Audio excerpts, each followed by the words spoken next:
encore plus efficace. On est en action. On va poursuivre. En question principale, je reconnais maintenant la chef du deuxième groupe d'opposition. Merci, Madame la Présidente.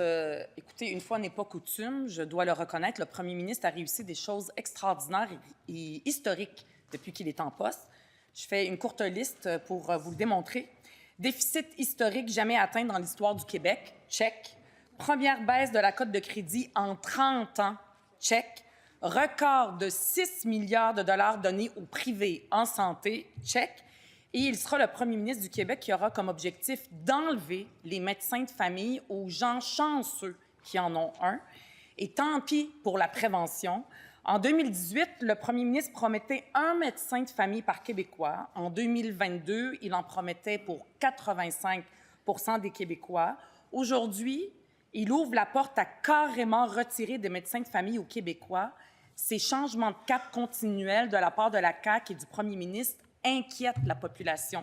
Moi, je me mets à la place de gens qui ont un médecin de famille, qui sont en santé aujourd'hui, mais qui ne savent pas demain s'ils ne seront pas en santé, qui sont inquiets.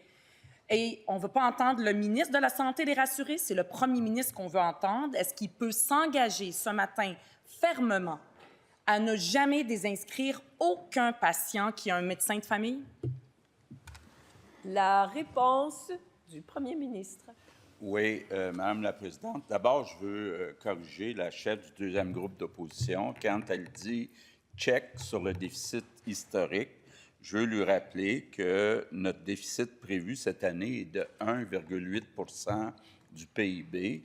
En 94-95, le Parti libéral avait eu un déficit de 3,3 %.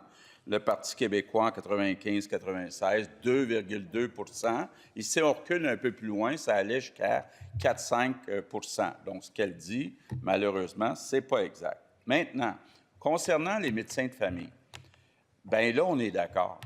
Il n'y a rien de plus important pour assurer un réseau de la santé efficace que tous les Québécois aient accès à un médecin de famille ou un groupe de médecine familiale. Quand on est arrivé en 2018, il y avait 6,4 millions de Québécois qui avaient accès à un médecin de famille ou un GMF. On est rendu aujourd'hui à 7,1 millions. Donc, il y a eu une augmentation de 700 000. Il y a 700 000 Québécois aujourd'hui qui ont accès, qui n'avaient pas accès en 2018 à un médecin de famille ou un GMF. Maintenant, Madame la Présidente, la présidente du Conseil du Trésor est en négociation avec son équipe à tous les jours avec le syndicat des médecins de famille, la FMOQ. Tous les gouvernements, là, que ce soit libéral, péquiste, ont toujours plié devant la FMOQ, n'ont jamais réussi à obtenir que tous les Québécois soient... Première complémentaire. Madame la Présidente, là, je ne veux pas parler des négociations, je veux parler des patients qui aujourd'hui ont un médecin de famille et qui sont inquiets parce que c'est de plus en plus difficile de croire le premier ministre sur parole. Ils avaient promis l'hôpital Maisonneuve-Rosemont, le projet, puis ils ont renié leurs promesses. On a promis aussi, la CAQ a promis de réduire le temps d'attente. Les Québécois n'ont jamais autant attendu dans les files, dans les hôpitaux. Les Québécois sont inquiets, ceux qui ont un médecin de famille. Est-ce qu'on va commencer à les classifier puis leur donner une passive verte, pas de médecin de famille? J'aimerais entendre un engagement clair de la part du premier ministre. Monsieur le leader du gouvernement, votre rappel au règlement. Madame la Présidente, c'est très clair au règlement qu'on doit prendre la parole de nos collègues ici dans cette Assemblée. Et ce que dit la députée de Mercier, c'est qu'elle ne prend pas la parole d'un des membres de cette Assemblée, Madame la Présidente. Il s'agit de son interprétation, mais je vous rappelle qu'effectivement, ici, en Chambre, nous ne pouvons refuser d'accepter la parole. C'est à notre article 35.6. J'aimerais avoir la réponse. Oui.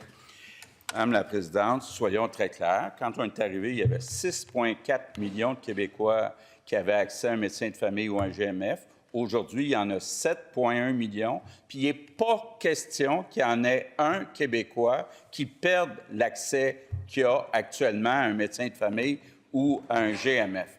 Maintenant, Madame la Présidente, ce n'est pas suffisant, 7,1 millions. On est 9 millions de Québécois. Rappelez-vous, Gaétan Barrette, puis il l'a dit, là, vous pouvez le lire même dans un livre qui va être publié bientôt par Mme Sioui et M. Mayotte, il dit Le premier ministre, Philippe Couillard, m'a laissé tomber. Donc, il voulait être capable d'imposer à la FMO. Deuxième complémentaire. Madame la présidente, je fais beaucoup d'efforts pour croire les paroles du premier ministre. Je fais cet effort-là. Est-ce que je vais y arriver? Je ne le sais pas. Ouais, ça fait, là. Monsieur le leader du gouvernement, je vous écoute brièvement. Votre appel au règlement. 35-6, Madame la présidente, la chef du deuxième groupe d'opposition fait d'une façon détournée, ce qui est contraire à notre règlement. Alors, c'est jouer sur les mots, qu'elle assume sa fonction. Merci, monsieur le leader du gouvernement. Je vous rappelle à nouveau que vous ne pouvez refuser d'accepter la parole. Je vous invite à poursuivre. Vous avez 23 secondes. Il devrait, le premier ministre, parler à son ministre de la Santé. Est-ce que la classification des patients, c'est terminé? Je veux l'entendre le dire. Ce ballon d'essai qui a été lancé il y a quelque temps, le 17 octobre, le ministre de la Santé a dit je rassure les Québécois, on ne fera pas ça. Là, aujourd'hui, les Québécois sont inquiets.